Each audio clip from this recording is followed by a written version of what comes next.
con procedimientos más o menos bien determinados, en un orden muy específico, etc. Entonces, este paradigma aparece como lo conocemos más o menos hoy en día, a principios del siglo XX, pensado pues como una transmisión masiva de saberes, y se le contrapone a este paradigma al mismo tiempo otro paradigma que es el paradigma individualista, que es aquel que se centra en el estudiante, ¿ya? Mientras que el primero trata de atender las necesidades de la sociedad del tiempo. Estamos hablando de las sociedades europeas que se dan como misión entrar en la era de la industrialización, ¿sí? Y entonces para eso se requiere preparar a las nuevas generaciones, se requiere prepararlas a un mundo de una mentalidad técnica y tecnológica, en donde entonces tiene cabida este paradigma transmisivo en el que la clase, la sala de aula se va a ver como prácticamente una industria de producción de saberes. A ese se le opone este otro paradigma individualista en el que el centro no es la misión y la justificación de la educación, no es dar a la sociedad la mano de obra que se necesita, sino más bien ofrecer las condiciones para que el niño se desarrolle lo mejor posible, lo más plenamente, ¿ya? Entonces uno mira a la sociedad, el otro mira al individuo. Esos dos paradigmas afectaron la educación matemática.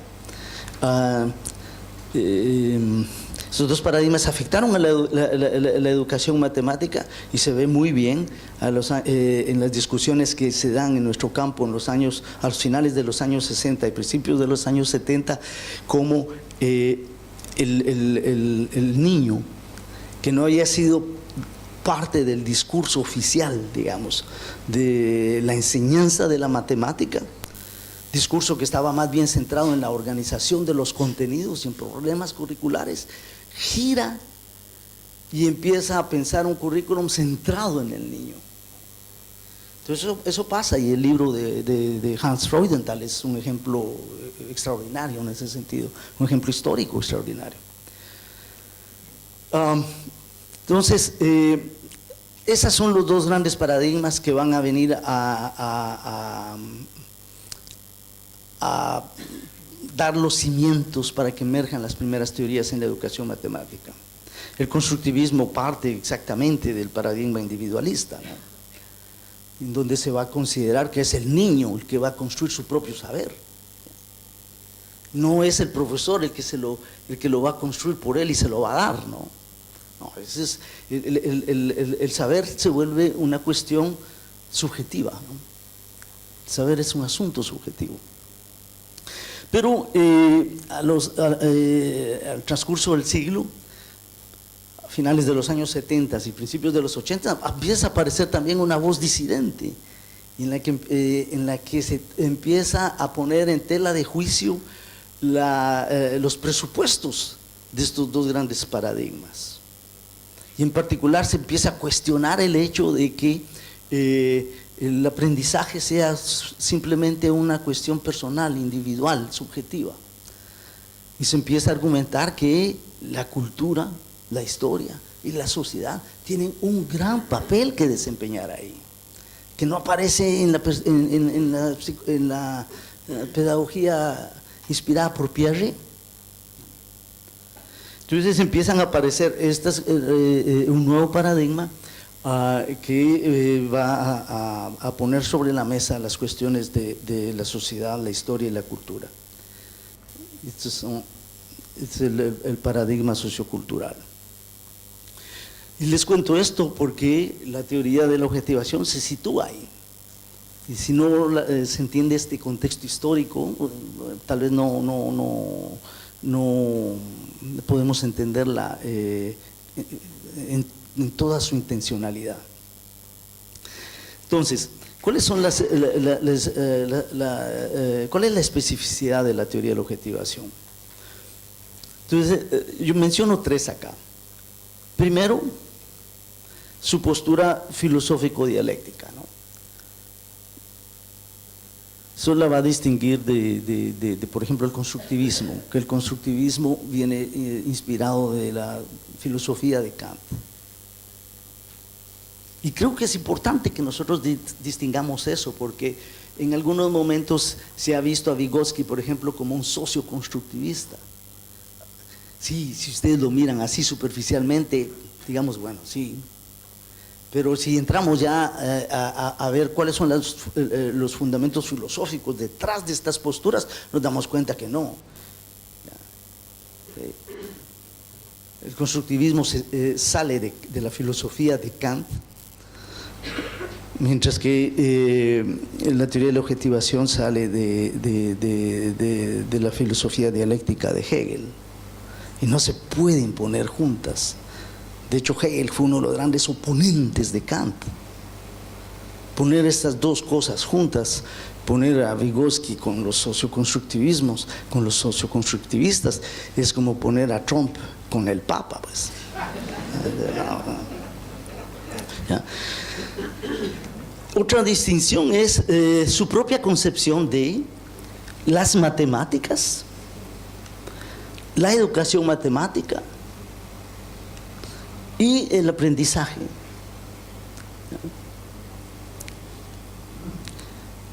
En la elaboración de la teoría de la objetivación, uno de los objetivos era definir el aprendizaje. ¿Ya?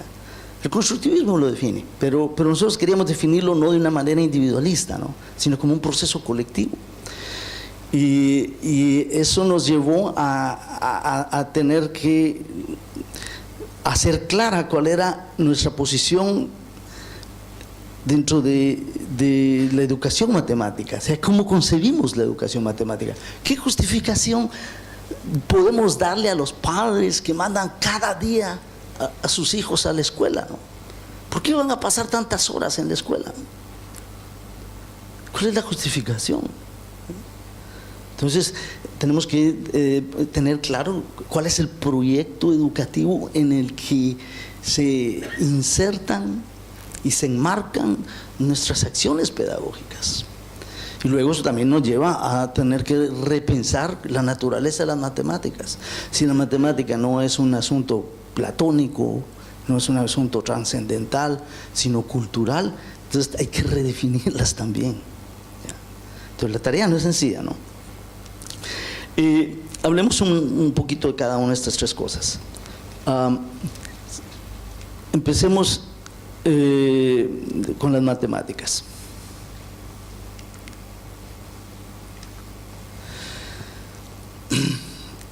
Las matemáticas se conciben como forma de actividad histórico-cultural que es a la vez ideal y concreta.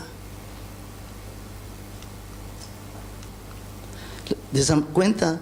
Las matemáticas son consideradas como visuales, táctiles, materiales, ideales, simbólicas, gestuales y kinestésicas. No es nada que está pasando ahí simplemente en la mente. No, las matemáticas están en el plano social.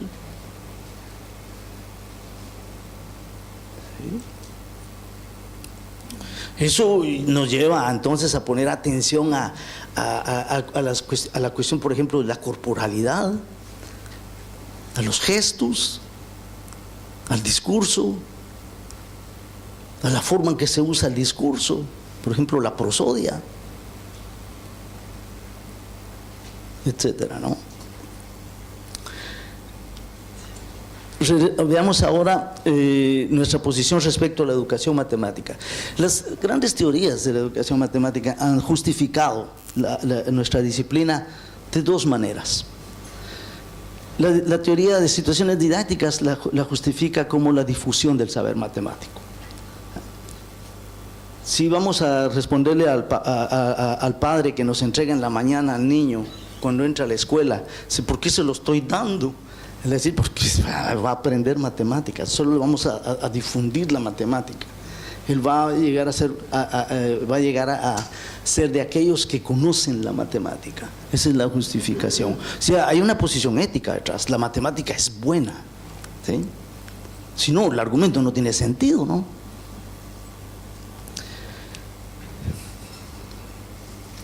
Para los constructivistas, la justificación de por qué se enseña la matemática no es esa, ¿no? Para los constructivistas es una posición subjetiva, es una posición individual o individualista. La educación matemática se justifica en la medida en que el niño va a terminar con estructuras psicológicas más potentes que aquellas que tenía antes de que empezara la instrucción. ¿Ya? ¿Se dan cuenta? Una es una respuesta matemática, la primera, la de la teoría de situaciones didácticas, y otras que siguen por ahí, porque no es la única. La socioepistemología va por ahí también. Mientras que el constructivismo no es por ahí. El constructivismo es una respuesta psicológica. Bueno, ahora la parte más difícil, la cuestión del aprendizaje. Entonces, ¿cómo definimos nosotros la educación matemática? Sí, todavía no estoy en el aprendizaje, ¿no? Entonces, ¿cómo lo definimos? ¿Cómo justificamos al padre que nos dé su hijo en la mañana y que lo venga a recoger hasta en la tarde? Porque nosotros lo definimos como un esfuerzo político, social, histórico y cultural, dirigido a la creación de sujetos reflexivos y éticos, quienes se posicionan críticamente en prácticas matemáticas constituidas histórica y culturalmente. Esa es la justificación que damos, porque nosotros nos comprometemos a hacer de ese niño que recibe la escuela un sujeto reflexivo y ético, que va a ser capaz de ver el mundo a través de las matemáticas en particular, pero de una manera crítica.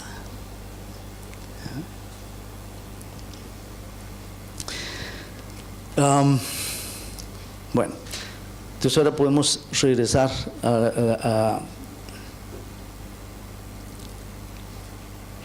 al aprendizaje.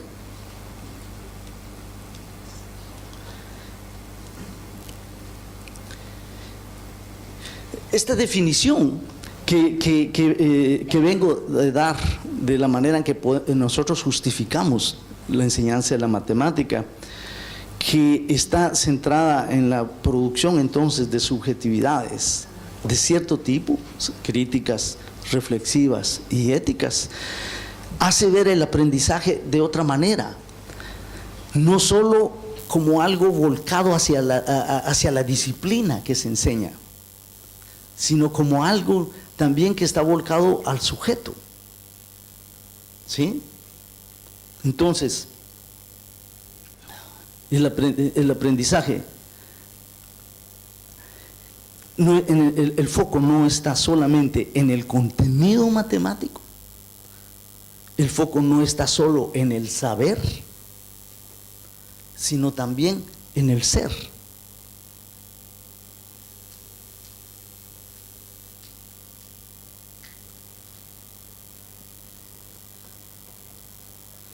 Dicho de otra manera, el aprendizaje está organizado según dos ejes, el del saber y el del ser.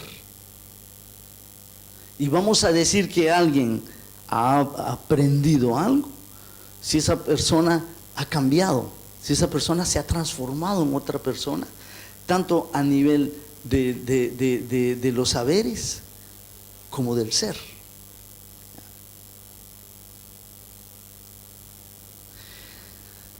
¿Y cómo vamos a dar cuenta entonces de este aprendizaje, dado que lo declinamos en dos ejes?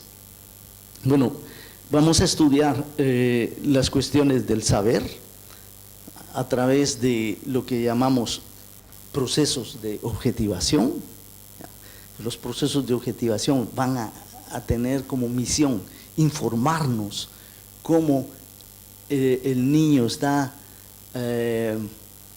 entrando en relación con el saber cultural,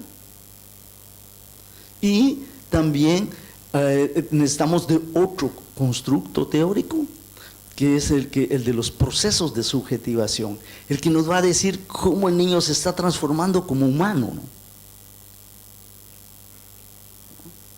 Entonces aquí estamos completamente afuera, digamos, del universo de las otras teorías, en particular de las dos teorías que he venido mencionando, y que las he venido mencionando porque, como dije, la teoría de la objetivación sale de un diálogo con ellas. Nosotros pensamos que en este momento de la historia de las civilizaciones, en este momento de la historia de las sociedades, el aprendizaje de la matemática ya no se puede definir como simplemente algo técnico. Tenemos que atender al tipo de ser que estamos produciendo, porque los sistemas de educación, los sistemas escolares, no producen solamente saberes, producen seres también. Entonces yo pienso que ya, si esas justificaciones eran válidas o convincentes hace 30 años, yo pienso que ya no es el caso. Ahora,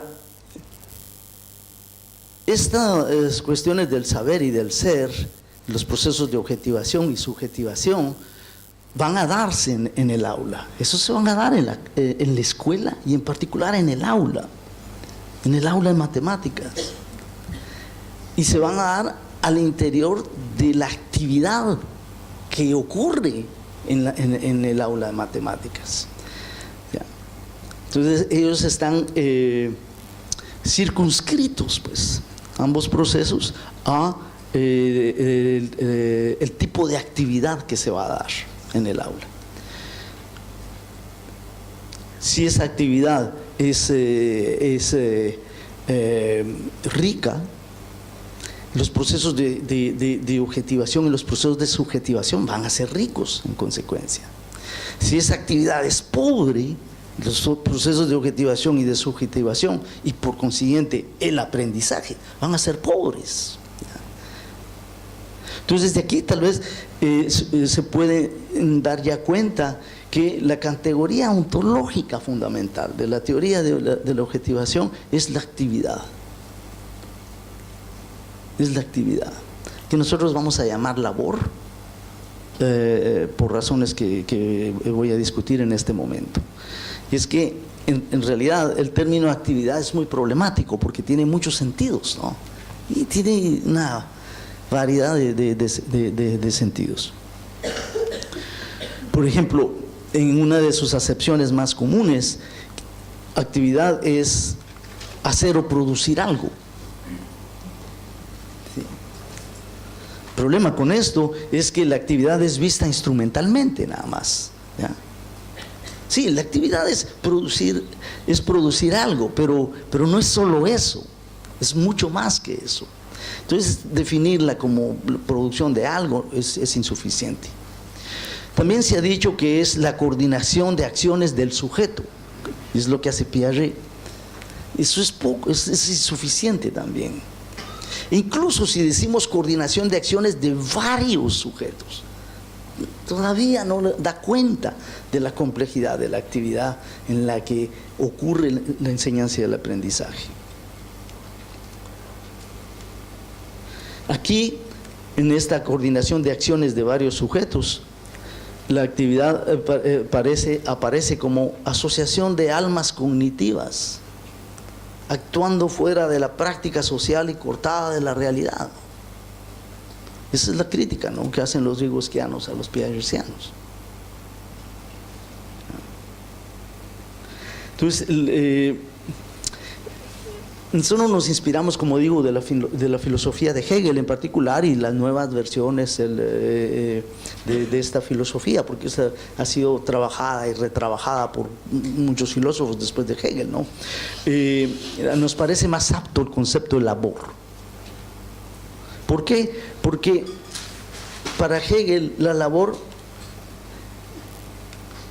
es una actividad humana específica, es decir, la labor no es cualquier cosa, es una forma de vida.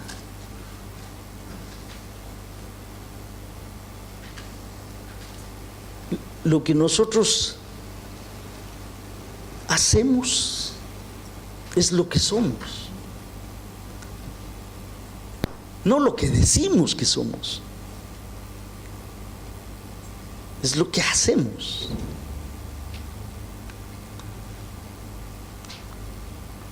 A través de la labor y de los objetos que producimos a través de esta labor, nos expresamos o no, y nos realizamos o no como sujetos culturales. Entonces se dan cuenta ahí, la actividad no es producir. No, en la actividad nos producimos nosotros mismos como sujetos humanos.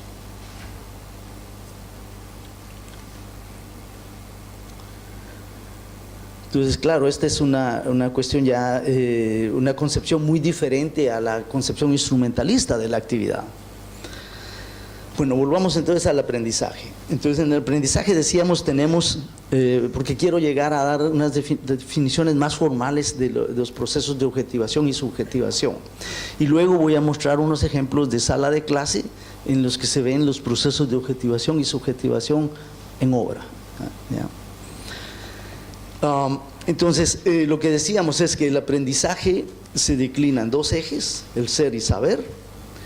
Y el ser no es visto como el origen del conocimiento. El ser, el individuo, no es visto como el origen del conocimiento, de la intencionalidad y del significado.